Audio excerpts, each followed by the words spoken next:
What is up, everybody? Today we're going to be talking about what I wore last week. This is the weekly rotation video, and I want to hear from you guys. What did you wear last week? Throw it down in the comments down below. And if you can't remember, that's totally fine. That's totally fine. Just throw your scent of the day or something that stood out to you that week that was kind of memorable. Starting the week out, I wore Hashvat by Nishane. I love this stuff. I really want to try the X version of this, but I just love this stuff. I do get the comparison that people make to mold, or that like moldy character. I know it sounds really off-putting if you're new to fragrances or you don't know too much about fragrances and somebody tells you that this fragrance smells like mold. You might be like, what are you talking about, Nate? Why would you want to wear that? But it's a green, like oak moss vetiver kind of mixture. So it's really green, but it also has a beautiful pineapple note, beautiful citrus nuance at the top. It is very clean, very fresh, and I think that this one is super professional, super professional. I was actually pleasantly surprised once again.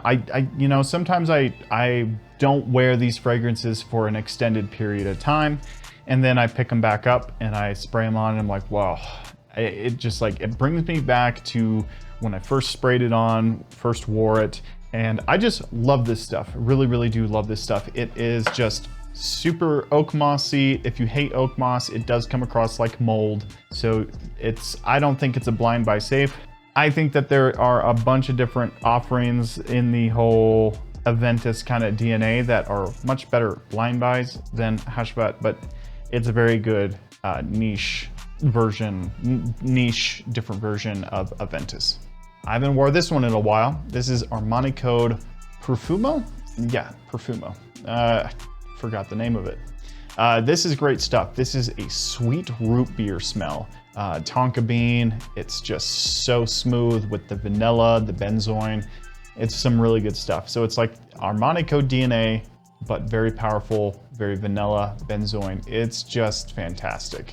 One of my favorite offerings from the Armani Code, it is discontinued, which I never thought I would say that. So if you have the chance to pick it up, I wouldn't say that it's like a $200 plus fragrance. So if you see it on eBay, probably don't pick it up, but it's a good offer if you find it for like maybe $70 to $90 in that area, but it is discontinued. Finding it for that price would be a little hard, but I find it's very nice. It's very loud. It projects off pretty nicely. A lot of people don't jam with it, which is interesting. I really love it. I love the leather kind of nuance in there. It's very nice. And since I went with Armani Code Profumo, I went with Armani Code Cologne the next day. And I like a lot of people who watch the channel regularly know my absolute love for this stuff. It's absolutely incredible. Armani Code Cologne is like my favorite, very favorite fragrance of all time. I remember spraying this on for the first time. I was at a Sephora a few days before the whole 2020 shutdown. Everything just shut down. So it was like one of my last weekends that I went out and I was like, you know, going around sniffing fragrances before they shut everything down. They removed fragrances so you couldn't test them. Yeah, there was a time. 2020 was the most interesting experience for fragrance lovers. There was a moment where everyone was wearing masks, and so it was like no one could smell the other fragrance. So if you wore fragrances for other people, you don't get any compliments. No one's smelling you because everyone's wearing masks. And then you have to stay 6 feet apart from people. So like none of your fragrances are gonna be smelled. So it's like if you wear fragrances for somebody else or other people, it's a total like, it was just a black void. There was a dead zone for new releases for the longest time in 2022 or 2021, I think it was. But there was a dead zone of not a lot of releases coming out. And I think that's partly the reason why is nobody really, the fragrance industry, I feel, kind of went down because of the whole social distancing thing. It was quite demoralizing actually to be a fragrance collector and you can't even like A, smell yourself because you're wearing a mask, and then B, other people can't smell it because you have to stay 6 feet away from somebody. So, or nobody's out, you know, nobody's outside. So difficult time for fragrances. On Wednesday, I wore the Prada Luna Rosa Ocean. This is the Eau de Toilette version. This is not the Eau de Parfum version, which everyone seems to love a lot. I need to get my hands on it, I need to try it. I think I sprayed it on once in the mall, and then since then I forgot what it smells like. But from what I remember, it is really, really good. I do want to pick up a bottle eventually. With all these new releases that have come out this year, it's impossible to buy all of them. I think it's, unless you work in the medical field, or you work in construction, or you work as a stockbroker, like, you gotta be loaded to buy every single fragrance that comes out and not return it and be okay and not get divorced. On Thursday, I haven't worn this in a long time. I was hearing, I watched a Jensen's video, and I saw he was talking about this one, and you know, he is right. They have not released a flanker to the Prada L'Homme line in a very, very long time. I did a little mock-up when I first started the channel of Prada L'Homme Elixir. And I think, like, just go with me here on this. I think that they should release a new flanker of this and put some coffee in there. Some like coffee, maybe some leather and some tobacco. Like, make it super cool, super interesting. I don't know, it could be a dud. It could be an absolute dud. Crash into the ground. But anyway, back to the original here. Prada L'Homme. I love this stuff. Man.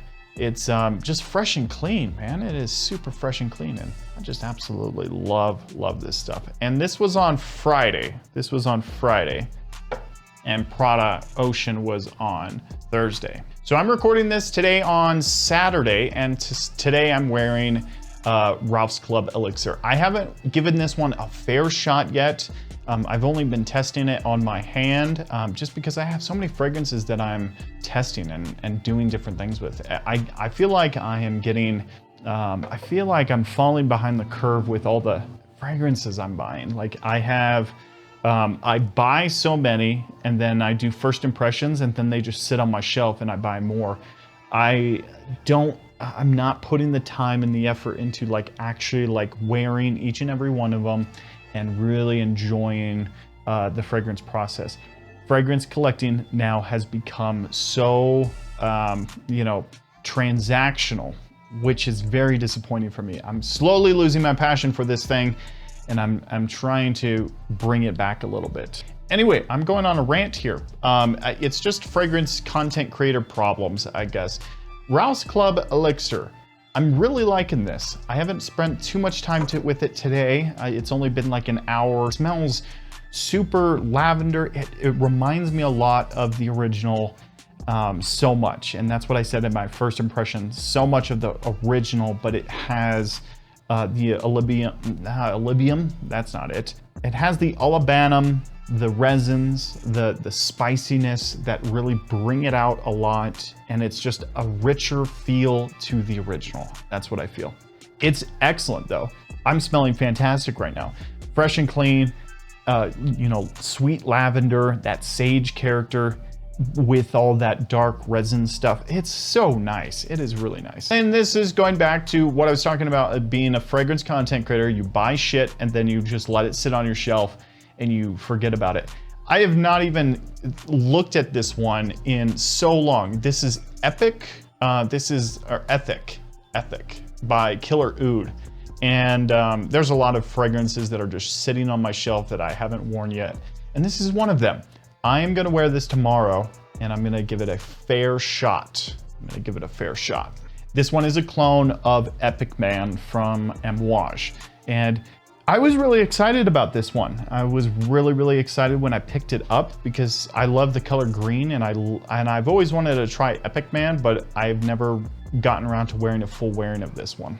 I just get a lot of rich spices with this one. It's kind of sexy, powerful. And so if tomorrow is really hot, I might skip out on it. I might just spray it on my hand and kind of enjoy it throughout the day. But I am gonna wear it. I wanna wear it because I feel like I'm neglecting a lot of my fragrances because a new fragrance pops up and I'm like, whoa, that one looks cool. And then I just, but then, I go back to Armani Code Cologne because I just love it so much. This fragrance content creation is a weird thing. No one watches the new release videos. Everyone loves to watch the top 10 videos. Individual reviews don't get you a lot of views. And views translates to people are interested in the videos. So it's like, whenever a content creator says like, oh, I don't make this because it doesn't get a lot of views. Why would you make something if nobody is interested in it? So there's a lot of top 10s, and then it's just like you have to like test and test and test and test. You don't have the time to sit and really enjoy a fragrance because you have to test. Anyway, I digress. This is first world problems. This is content creation, fragrance content creation problems. And so none of it matters. Anyway, have you tried any of these fragrances? Let me know down in the comments down below of your thoughts on them. And what did you wear this week? I want to hear from you guys. Once again, if you don't remember, totally good. It's 7 fragrances, 7 days of the week. The weeks can get crazy, okay? Throw your scent of the day down in the comments down below. I'd love to hear your thoughts. Take care, guys. We'll see you next time.